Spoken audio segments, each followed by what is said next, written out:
गया में 26-27 साल की उम्र में मैंने महाबोधि विहार का प्रमुख था। 6 साल तक के महाबोधि विहार के सामने जो जितना पत्थर बिजली जो भी लगाया है, धमकियां मिलती थी, रोज बहुत धमकियां देते थे, तो धमकियां मिलती थी और बहुत कुछ कांड होते थे, लेकिन 6 साल हमने इसको सुंदर बना के दिखाया। काम किया तो मेरा एक प्रश्न है, उसको हटा क्यों? जिन लोगों ने काम नहीं किया वो तो सेक्रेटरी रहे उसके अंदर, और उसने काम किया तो हटा क्यों दिया? जूता चप्पल कांड करा दिया। नहीं तो महाबोधि विहार का जो दीवारें था हम पुराने ढंग से बनाने वाले थे, बाद में करप्शन करने वाले लोगों ने उसका सारा प्रोग्राम बदल दिया था। यदि आपको ये लगता है कि इस आंदोलन का नेतृत्व हम करेंगे, तो मैं आज भी तैयार हूँ, कोई भी इसका नेतृत्व करेंगे, मुझे उसमें कोई भी ऐतराज नहीं है। लेकिन नेतृत्व करता ईमानदारी से इसकी लड़ाई लड़े। मैं ये बैठ के देखूंगा, नेता नहीं बने, समाज को धोखा नहीं दे, और बुद्ध गया के आंदोलन पर चीट नहीं करे, चीटिंग नहीं करे। यदि ऐसा करेंगे तो मैं ना करूंगा, मेरा काम है स्पष्ट बताने का।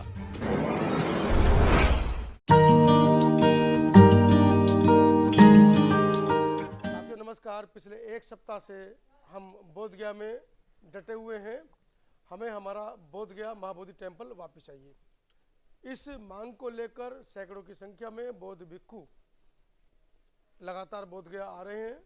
कुछ मुट्ठी भर लोगों ने इस लड़ाई को शुरू किया, और आज जब धरना स्थल पर देखते हैं तो स्थानीय लोगों का भी जमावड़ा बढ़ता जा रहा है। कल की वीडियो आपने देखी होंगी कि किस तरह से स्थानीय लोग भी अब इस मामले में जुड़ रहे हैं। लेकिन बनते प्रज्ञाशील जिस तरीके से बोध गया मुक्त कराने की बात कर रहे हैं, वहीं कल एक मामला अलग ही निकल कर आया। बोध गया की मीडिया, प्रिंट मीडिया और सोशल मीडिया पर एक वक्तव्य बड़ा वायरल चल रहा था बनते आनंद जी का। ऑल इंडिया भिक्खु संघ के अध्यक्ष बनते आनंद जी पिछले कई दशकों से बोध गया मुक्ति आंदोलन वो चला रहे हैं। मेरे साथ बैठे हैं और जानते हैं कि बनते जी, पहले तो आपको बदनामी और आपका स्वागत समतावास टीवी पे। आपका मंगल हो, और आपके टीवी चैनल से जुड़े हुए सभी दर्शकों को मैं बुद्ध गया से शुभकामनाएं प्रदान करता हूँ, वो सुखी रहे। बनते जी, कल आपका बयान एक बड़ी तेजी से वायरल हो रहा है। कहते हैं कि अच्छी चीज़ कम वायरल होती है और नकारात्मक चीज़ ज़्यादा वायरल हो जाती है। तो क्या आपके कल के वक्तव्य को हम नकारात्मक समझें या आँख खोलने वाला वक्तव्य समझें? क्योंकि बोध गया मुक्ति आंदोलन, हालांकि ये तो सरकार को खुद कर देना चाहिए था। भाई 49 में एक्ट बना, 50 में संविधान लागू हुआ, तो ये तो सरकार स्वयं संज्ञान लेकर कर सकती थी। लेकिन आप लोगों ने संघर्ष किए, 50-50 हज़ार लोगों की आपने 25 साल पहले भीड़ यहाँ पर लगाई बनते सोरई ससाई की, और आपकी अध्यक्षता में इतनी लंबी चौड़ी लड़ाई आप लोगों ने लड़ी। कल बनते प्रज्ञाशील जी ने एक वक्तव्य दिया। उन्होंने कहा कि हमने FIR दर्ज अपने ऊपर झेली हैं, हम क्या नाम है, होटल के कमरे में बंद कर दिए गए, माचिस हमारे पास निकली, 5 किलो केरोसिन निकला, इस तरह के बहुत सारी उन्होंने अपने वक्तव्य में दिए, वो मैं आपको सुनवाऊंगा। इस पर इस पूरे आंदोलन को, जैसे कि आपका कल का वक्तव्य था, इस पर क्या कहना है आपका? मैं स्पष्ट एक बात पूछ लूँ कि क्या ये जो आंदोलन चल रहा है, इस पे आपकी सहमति और आपका जो सहयोग है वो है इस पे? मेरा इस आंदोलन का कोई विरोध भी नहीं है जी, और मेरा कोई इनको समर्थन भी नहीं है जी। विरोध इसलिए नहीं है कि बुद्ध गया महाबोधि विहार की लड़ाई, भारत की धरती पर कोई भी भिक्षु, कोई भी बुद्धिस्ट, कोई भी बुद्धिस्ट संस्था, कोई भी अम्बेडकराइज संस्था इसको लड़ सकती है, मुझे इसमें कोई ऐतराज नहीं है। लेकिन लड़ाई लड़ते समय जिनकी नीयत में खोट हो और जो गलत ढंग से लोगों को यानी गुमराह कर रहे हैं, मेरा उस बात का विरोध है। जैसे ये कहा जाता है हमेशा, महाबोधि टेम्पल पर ब्राह्मणों ने कब्जा कर लिया है, ब्राह्मणों से मुक्त कराना है, कमेटी में ब्राह्मण घुसे हुए हैं। मात्र मेरा सिर्फ ये कहना था कि महाबोधि विहार पर किसी भी ब्राह्मण का कब्जा नहीं है। अगर कब्जा की बात है तो बुद्ध गया प्रबंधन समिति जो है बिहार सरकार 3 वर्ष के लिए बनाती है, जिसका कार्यकाल 3 वर्ष का होता है। तो मेरा कहना ये, आप ये कहिए कि ये एक्ट बौद्ध विरोधी है, इस एक्ट से बौद्ध संस्कृति का हनन हो रहा है, इस एक्ट से बौद्धों के जो जिस ढंग से बौद्ध इसका विकास करना चाहते हैं वो नहीं हो पा रहा है। इस एक्ट की वजह से बौद्धों का जो आर्थिक यहाँ नुकसान हो रहा है, इस एक्ट की वजह से ही यहाँ से 1 करोड़ रुपया राम मंदिर के निर्माण में दिया गया, तब इस देश के किसी भी बंदे ने उसका विरोध नहीं किया। तो मैं ये जानना चाहता हूँ, अयोध्या में जिसे साकेत कहा जाता था, राम का वहाँ भव्य मंदिर बना दिया गया, एक भी बंदे नहीं बोला, एक भी बंदे ने ये नहीं कहा कि ये गलत हो रहा है। तो मैं समझता हूँ समय समय पर बरसाती मेंढक की तरह से टर टर करना और बाद में खामोश होना, ये मुझे ऐसा लगता है कि उन लोगों का कोई लक्ष्य नहीं है, या तो वो महाबोधि टेम्पल के माध्यम से धन संग्रह कर रहे हैं या लोगों को मूर्ख बनाने का काम कर रहे हैं, ये मैं कहना चाहता हूँ। तो इसमें बनती, अगर वो आंदोलन कर रहे हैं और कहीं ना कहीं, चलिए जैसा कि आप आरोप लगा रहे हैं कि वो धन संचय करना चाहते हैं, अगर धन संचय भी कर रहे हैं लेकिन लड़ाई तो समाज की लड़ रहे हैं, लड़ाई तो बुद्धिस्टों की लड़ रहे हैं। मेरा यह प्रश्न है, जो लोग ये लड़ाई लड़ रहे हैं, are they belong to Buddhist community? जी, क्योंकि कल को अगर ये महाबोधि विहार मुक्त होता है, पिछली बार एक तो बार बनते प्रज्ञाशील जी बुद्धिस्ट नहीं है? मैं अभी इस पर बाद में बात करूंगा, पहले एक बात बोल रहा हूँ मैं। यानी कुछ वर्ष पहले एक जो है मैसेज आया था कि भारत सरकार बौद्धों को सौंपना चाहती है, तो इसके आंदोलन के मेन कार्यकर्ता कौन है? तो मीरा ताई ने कहा कि हम चला रहे हैं इस आंदोलन को, बहुत सी साझी समुदायों ने कहा कि हम चला रहे हैं इस आंदोलन को। मेरे पास भी IB का वो फोन आया कि इस संबंध में आपसे बातचीत करनी है। मैंने ये कहा आंदोलन कौन चला रहा है, ये चला रहे हैं तो IB वालों को मालूम होगा कि कौन चला रहा है कौन नहीं चला रहा है। लेकिन मेरा कहना ये है कि जब ये बौद्धों को दिया जाएगा, या जो बौद्ध मांग कर रहे हैं इसकी, जैसे बीच बीच में एक मांग उठती है तानी जी कि बौद्धों का मैरिज एक्ट बनना चाहिए। कभी कभी ये बनता है बौद्धों का जो मैरिज एक्ट बनना चाहिए, बौद्धों का यानी कहना चाहिए फंडामेंटल राइट जो है वो जो है अलग बनना चाहिए। तो मैं ये कहना चाहता हूँ कि जब बौद्ध लोग होंगे तभी तो मैरिज एक्ट की बात होगी। अगर अबौद्ध लोग बौद्ध मैरिज एक्ट की बात करेंगे तो आप मुझे बता दीजिए वो कैसे लागू हो जाएगा? क्योंकि सरकार ये जानती है देयर आर नो, यानी एक बिग कम्युनिटी ऑफ बुद्धिस्ट, ठीक है। क्या अरुणाचल के बौद्ध इसमें सम्मिलित है, त्रिपुरा के, मिजोरम के, ठीक है ना, उसके बाद जो है चकमाओं के, ठीक है, क्या वो उस ईस्ट नॉर्थ ईस्ट के इसमें बौद्ध है?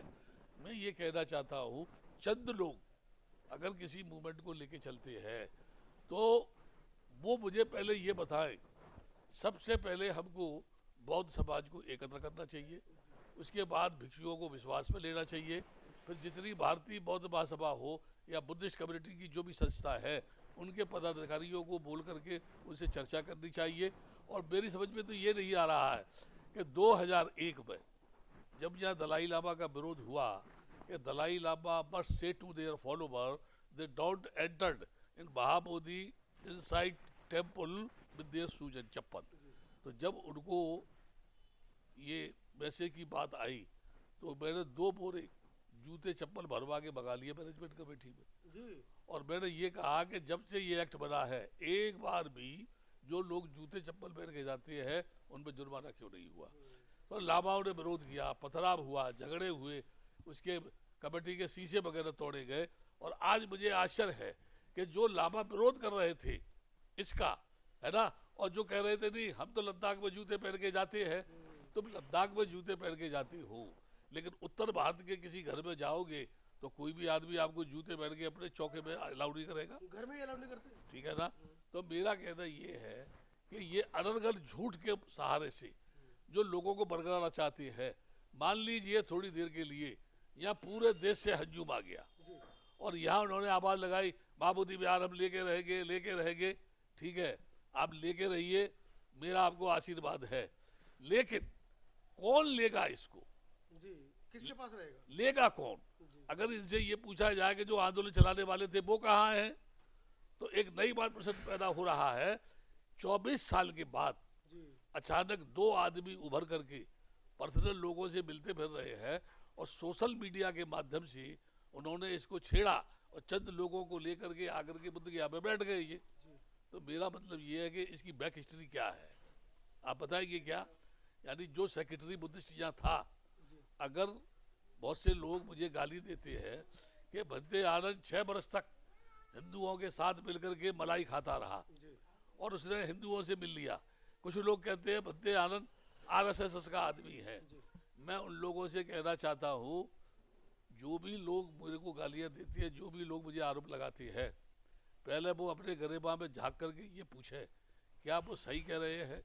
जैसे किसी ने कहा मैंने 6 वर्ष मलाई खाई, मैंने 6 वर्ष मलाई खाई, ठीक है, मैं 6 वर्ष के बाद कमेटी से बाहर हो गया, उसके बावजूद भी कमेटी के अंदर 12 साल तक बंदे ज्ञानेश्वर जी, भदन आर नागर सरसाई जी इसमें मेंबर रहे।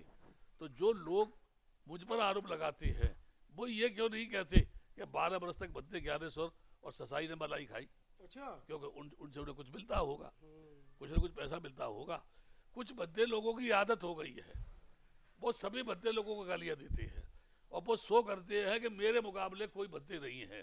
और मैं ये कहता हूं कि ऐसे बंदे जो दूसरों को गालियां दे रहे हैं, सच में वही बंदे दोषी है जो केवल समाज को गुमराह कर रहा है। अगर उसने अपनी जिंदगी में कई ऐतिहासिक काम किए हैं तो उनकी गिनती कराए ना कि मैंने ये काम किए हैं। मैं ये कह सकता हूँ, अभी अभी कुछ दिन पहले किसी बंदे ने गालियां देते हुए कहा बंदे आनंद 6 बरस तक इसमें मेंबर रहा है, उसको आंदोलन में मत लेना, वर्तमान आंदोलन में, और प्रज्ञाशील को भी मत लेना। प्रज्ञाशील आंदोलनकारियों का लीड कर रहे हैं, मुख्य सलाहकार बना हुआ है, लीड कर रहे हैं। ठीक है। मैं अपनी मर्जी से गया नहीं वहाँ, जी, ठीक है, क्योंकि जब उद्देश्य सही नहीं है तो उद्देश्यहीन लोगों के बीच में जाके मैं बैठ नहीं सकता, ठीक है ना। क्योंकि मैं एक बात बता दूं आपको, 3 पिटीशन दायर है इस समय पर, मैंने आपको कागज भेज दिया, आप देख लेना, उसको पढ़ लेना। पहली बार 1998 में जब बुद्धिस्ट सचिव बना तो हमने पूरे देश में एक प्रश्न पैदा किया। 20 वर्ष 26 वर्ष बुद्ध गया टेम्पल मैनेजमेंट कमेटी में हमेशा हिंदू सेक्रेटरी रहा, एक बार भी उसमें बुद्धिस्ट सेक्रेटरी क्यों नहीं? आज तक भी अब तो सेक्रेटरी बुद्धिस्ट है। 1998 की बात कर रहा हूँ। 1998 से पहले जितनी भी राजनीतिक पार्टियां हैं, कम्युनिस्ट हो या मार्क्सवादी कम्युनिस्ट हो या जो है लोकदल हो, समाजवादी पार्टी हो, कांग्रेस हो, कोई भी पार्टी हो, बसपा भी हो, सब पार्टी के हेड को मैंने जो है ज्ञापन दिए। बसपा के गांधी आज़ाद को मैंने मिला और उसको मैंने लेटर दिया, उन्होंने राज्यसभा में इसका क्वेश्चन भी पुटअप किया था। उस समय पर एक लेटर मेरे पास आया, उसमें ये कहा ये कई बार प्रधानमंत्री से मिल चुके हैं, कई बार इनकी प्रधानमंत्री से बातचीत हो चुकी है, 1-2 बार ये पार्लियामेंट में भी क्वेश्चन पुटअप हो सका है, इसीलिए इस संबंध में अब कोई बात नहीं की जा सकती है। अच्छा, मतलब बात आगे बढ़ाई ना जाए। हाँ, तो इंद्रजीत गुप्त ने मेरे से कहा कि आप इस पिटीशन को कंडीशनल वापस ले लो, जो बद्देश्वरी ससाई ने किया था। अब अद्वानी जी, ये बात यहाँ समझना बहुत जरूरी है, जिस ससाई ने उस समय पिटीशन दायर किया उस समय मैंने मना किया था, क्योंकि 80 से ज्यादा समय, 80 वर्ष से ज्यादा बाबरी मस्जिद को लेके हल करने में लगा, इसमें भी बहुत समय लगेगा। हमको पूरे राष्ट्र में जन जागरण अभियान चलाकर के पूरे देश के लोगों को दिल्ली में एकत्र करना चाहिए, है ना, और वहाँ राष्ट्रपति प्रधानमंत्री को मेमोरेंडम दे करके धरना प्रदर्शन अनिश्चितकालीन। लेकिन बनते ही जब मामला सुप्रीम कोर्ट में या कोर्ट में लंबित है तो धरना प्रदर्शन से क्या होगा? वही मेरा कहना है, क्योंकि बिहार सरकार कहती है कि 3 पिटीशन सुप्रीम कोर्ट में है, हम इसमें क्या कर सकते हैं? जो सुप्रीम कोर्ट आदेश करेगा हम उसको मानेंगे, ठीक है ना। तो मेरा कहना यही कि जो काम हमको उस समय करना चाहिए था जब आवश्यकता थी, तब तो आपने किया नहीं और आप छोड़ करके भाग गए, ठीक है। अब आकर के आप जो इसका अध्यक्ष है, शुरू से इसको चला रहा है, उसकी सारी गतिविधियों को जानता है, एक बार भी आपने उससे कांटेक्ट नहीं किया। नहीं, वो तो कह रहे हैं कि धम्म की लड़ाई है, किसको बुलाया थोड़ी जाएगा, जो जिसको धम्म का दर्द है वो अपने आप आंदोलन में चला आएगा, ऐसा कई बार उन्होंने कहा है। मैं ये कह रहा हूँ, मैं चलो इसी बात को सही मानता हूँ, तो जो लोग आज लड़ रहे हैं 24 साल से पहले क्या मरे हुए थे? वो नहीं थे जिंदा जब ये आंदोलन चल रहा था 1992 में 27 सितंबर को वहां से चैत्र भूमि से आंदोलन शुरू हुआ। देश के विभिन्न भागों से होता हुआ 14 अक्टूबर को वो दिल्ली में आया बोट क्लब पर, वहां से वो इधर उधर से होता हुआ या बोधगया में आया, ठीक है ना। तो 24 साल पहले जो आंदोलन चला 1992 से शुरू हुआ और 98 में पहली बार बुद्धिस्ट सेक्रेटरी बना। यदि मैं मैनेजमेंट कमेटी में नहीं होता और नई लड़ाई लड़ रहा होता, मैं ये बात स्पष्ट कर दूं, जिस समय 4 बौद्धों को उसमें मेंबर बनाया, बहुत से लोग बोलते हैं इनको जाना ही नहीं चाहिए था, ठीक है। मैंने उस समय जाने से पहले वो लेटर दिखाया सब लोगों को। बंते ससाई के सलाहकारों ने कहा कि बंते जी ये तो अच्छी बात है, अगर बिहार सरकार आपको मेंबर बना रही है तो आप बन जाओ।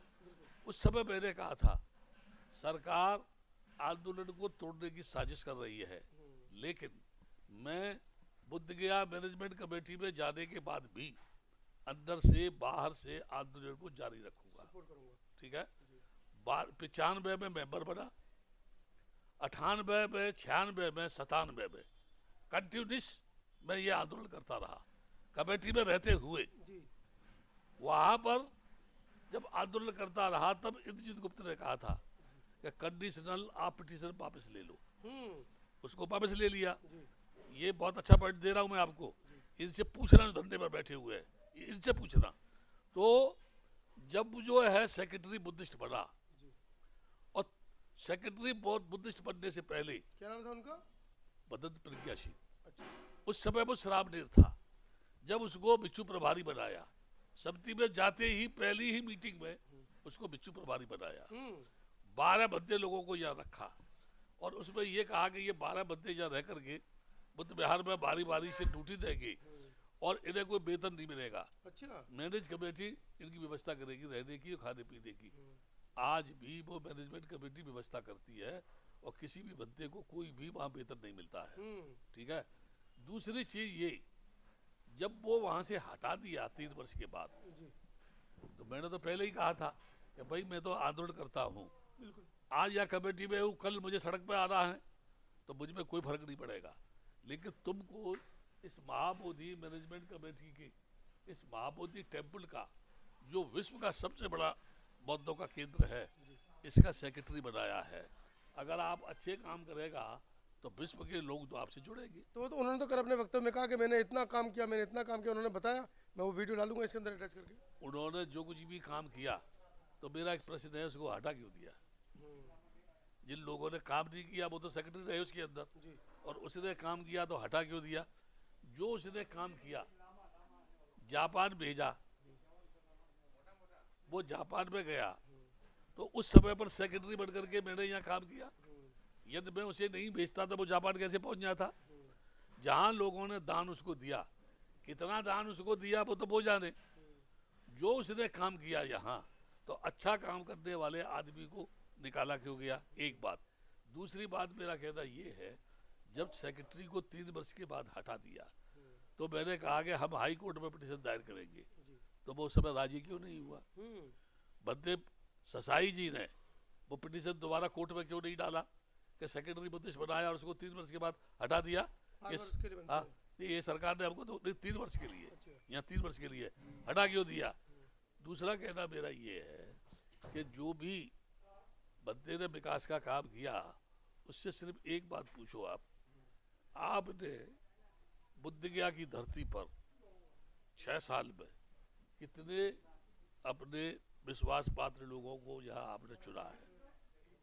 जब वो 12 बंदे लोग जेल भेज दिए गए, अच्छा, जब जेल भेजे गए कि आत्मदाह करना चाहते थे, तो उनकी जमानत कराने के लिए 2 आदमी भी इनके पास नहीं थे, लोकल। तो इसका मतलब है कि आपने 3 वर्ष में जो आप झंडे गाड़ने की बात कर रहे हैं, मैंने ऐसा किया, उस समय 2 आदमी भी आपके साथ नहीं थे। तब 26 लोगों को बुला करके, जिनके पास खेती थी, उनसे उनकी जमानत कराई। ठीक है, यहाँ मेरा सिर्फ कहना ये है, मैं ज़्यादा उसकी गहराई में नहीं जाना चाहता हूँ। जो लोग आंदोलन कर रहे हैं, क्या ईमानदारी से वो बौद्ध है? क्या उनको बुद्ध गया की जानकारी है? बुद्ध गया टेम्पल एक्ट की क्या हिस्ट्री है? ये किसके पास था? ये कैसे एक्ट बना? वो महेंद्रगिरी के उसमें कैसे आया? अच्छा मंत्री जी, ये सवाल हमसे भी लोग पूछ रहे हैं कि ये 49 वाला एक्ट बना कैसे, क्योंकि देश तो आज़ाद होने वाला था, बाबा साहब संविधान लिखने की प्रक्रिया लगभग आधी ज़्यादा पूरी कर चुके थे, तो फिर ये संविधान, ये 49 वाला एक्ट बना कैसे सर? ये इस पे थोड़ा डालिए। ये बुद्ध विहार बताते हैं लोग, हिस्ट्री बताती है इसकी। ये पहले जमीन के अंदर था। कितनी मंजिल होगा? जब ये समझ लो कि जितना ये खड़ा हुआ है, ये पूरा का पूरा जमीन के अंदर था। अच्छा, आप उसको देखो ना, कितना नीचे है ये। अगर ऊपर से पूरा मिट्टी भर दिया जाए तो खाली गुमटी गुमटी दिखेगी, खाली गुमटी, उसको मंदिर बना के पूज रहे थे, दिखाई देगी।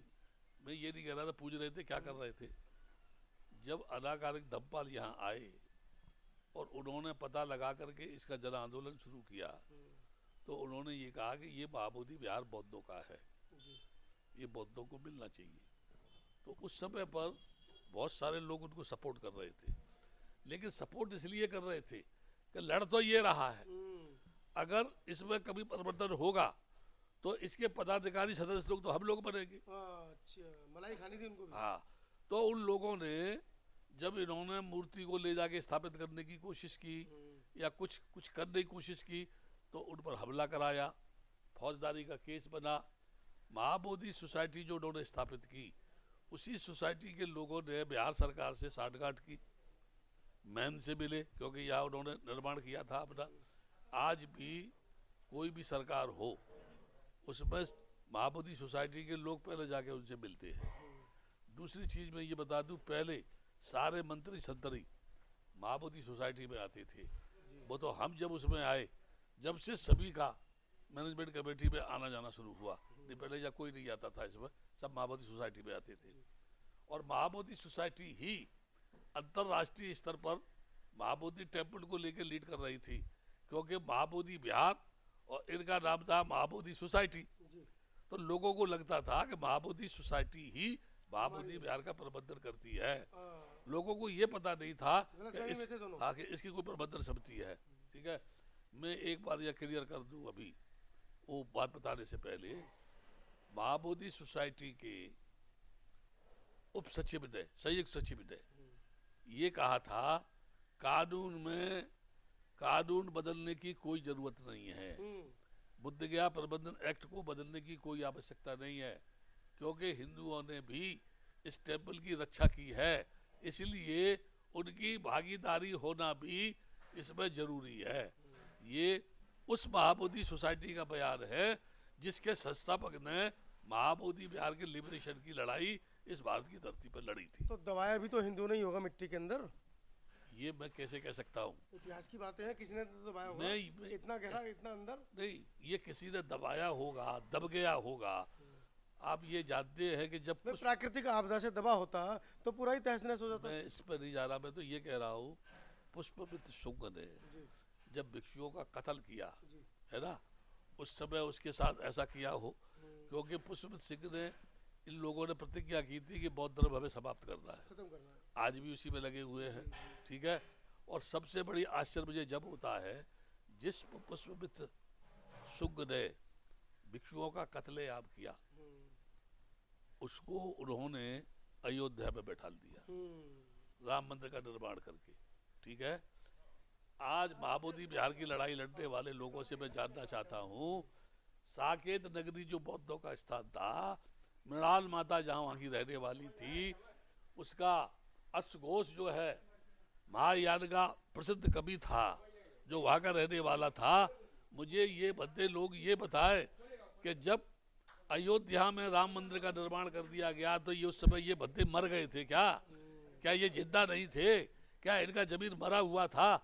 आज भी भारत की धरती पर जितने भी टेम्पल है, सारे के सारे बुद्ध विहारों को विकृत करके बनाए गए हैं। क्या ये आवाज उठाएंगे?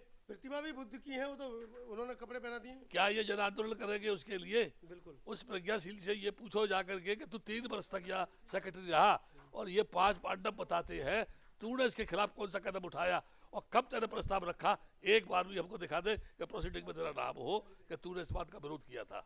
तुम 3 वर्ष बैठ करके मलाई खाते रहे जा, तुमने इसका विरोध क्यों नहीं किया? इसके अंदर जो हिंदूकरण हो रहा, तुमने उसका विरोध क्यों नहीं किया? या पिंडदान होता है, उसको हमने रुकवाया। आज भी होता है। राजबाला वर्मा से उसको रुकवा दिया था कि पिंडदान नीचे नहीं होगा, जिसको करना उधर ले जा मुझे तालाब की तरफ, वहां जाके करो। यहाँ नीचे इसमें नहीं होने देंगे। बाद में चालू हुआ, कौन जिम्मेदार है इसका? ठीक है ना, बड़ा सवाल है। बड़ा सवाल है ना। तो वो महंतगिरी के पास जब ये हमारे देश के बड़े बड़े लीडर विदेशों में जाते थे, देश की आज़ादी की लड़ाई लड़ते समय, तो सब बौद्ध कंट्री के लोग पूछते थे बुद्ध गया का महाबोधि विहार बौद्धों को कब मिलेगा? तो ये गांधी हुए, पंडित जवाहरलाल नेहरू हुए, ये सब कहते थे देश आज़ाद होगा तो पहले बौद्धों की समस्या को हल करेंगे। जब देश आज़ाद हो गया तब वो लोग आए, महंत से कहा कि ये बुद्ध विहार हमको चाहिए, महंत ने मना कर दिया। कानून बनने की बात आई, महंत ने कह दिया नहीं मैं नहीं मानता। ठीक है, उन्होंने कहा ये हमको दे दो, बोले नहीं देता, मेरा है ये, मैं आपको कैसे दे दूं जो है? जहाँ जगह जगह और मंदिर है वो आप मेरे को दे दो। तो उसमें किसी तरह से ये एक्ट बना और उस एक्ट में ये प्रावधान हुआ 4 हिंदू होंगे 4 बौद्ध होंगे। डीएम गया का हिंदू होने पर चेयरमैन होगा, ठीक है, सेक्रेटरी हिंदू होगा। ये एक्ट बना। जब आंदोलन चला तो मैंने ये आवाज उठाई थी सरकार सेकुलर है, धर्मनिरपेक्ष है, वो किस तरह से आइडेंटिफाई करेगी कि ये बौद्ध है कि ये हिंदू है? सरकार यदि आइडेंटिफाई करती है तो उसको क्या अधिकार है आइडेंटिफाई करने का?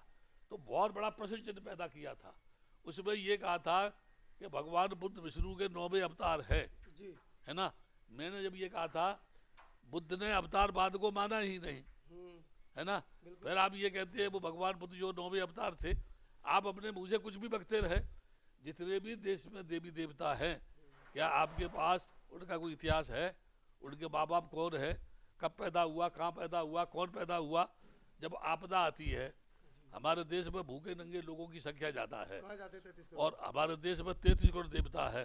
100 करोड़ की आबादी पर अगर गिरा जाए तो एक एक की छाती पे 3-3 बैठे हुए हैं, ठीक है ना।